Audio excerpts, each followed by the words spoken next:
আমরা গরিব মানুষ ভাই সব কিছু ছিল এই যে 3 বছর ধরে ঘুরতেছিল তাড়াতাড়ি উন্নয়নের কোনো কাজ করতে থাকতো তাহলে এই 18,000কে নেওয়া উচিত ছিল তার। ঠিক আছে, এই আবার কাহিনী করছি 7,000 লোক নিবে, আর 11,000 লোক কোথায় যাবে? এই হালে তো আমরা বাদ ভাই। এখন বলছে 8 জনকে নিয়ে মন্ত্রণালয়ে যাবে। 8 জনকে মন্ত্রণালয়ে যাবে। আরেকটা কথা আছে, এখানে বয়সের দিকে 7,000 লোক নিবে, বলে আর 11,000 লোক কোথায় যায় ভাই? তাদের যে টাকা, তাদের যে স্বপ্ন। আমরা গরিব মানুষ ভাই সব কিছু ছিল এই যে 3 বছর ধরে ঘুরতেছিল তাড়াতাড়ি ভাই। আমরা তো বড়লোক পোলাপান না, বড়লোক পোলাপান, আমরা গরিব পোলাপান, ভালো থাকতে চাইছিলাম একটু। করোনার সময় ভাই এত মস্তান, এত নেতা, ঠিক আছে, করোনার সময় না খেয়ে করছি, কেউ জিজ্ঞাসা নেই আমাকে তোর মস্তান, এই মস্তান কি লাগে?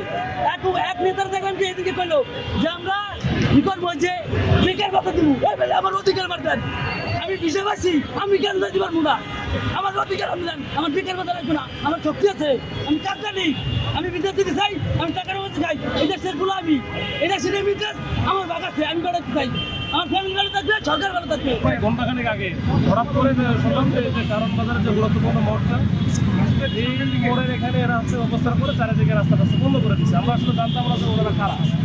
পরবর্তীতে দেখলাম যে এরা হচ্ছে ওই যে আমাদের মালয়েশিয়া যাবে, এরকম মালয়েশিয়া যাবে যাওয়ার প্রত্যাশী যারা আসছিল, তারা বিভিন্ন সময় টাকা পয়সা দিয়ে হয়তো বা দীর্ঘদিন ওয়েট করতেছে। তো এর আগেও মনে হয় আসছিল, এর আগে কথা বলে দেওয়া হয়েছিল, কিন্তু তাদের মনে হয় কাজ হয় নাই বা তাদের দাবি দেওয়া পূরণ হয় না। এই জন্য তারা হুট করে কিন্তু আজকে এই কাজটা করছে। তো আমরা আসার পরে, পুলিশ আসার পরে আমরা তাদেরকে বুঝেছি যে আসলে এখানে রাস্তাঘাট বন্ধ করে তো কোনো কিছু করা যাবে না। তখন তারা বলছে যে ঠিক আছে, তাহলে আমাদের বসার ব্যবস্থা করবে। আমি ওদের কাছ থেকে 8 জন প্রতিনিধি নিয়েছি। এই 8 জন প্রতিনিধি নিয়ে আমি প্রবাসী কল্যাণ মন্ত্রণালয়ের দায়িত্বপ্রাপ্ত অ্যাডভাইজার স্যার তো এখন নাই, এখন সচিব স্যারের সাথে হয়তো কথা বলাবো।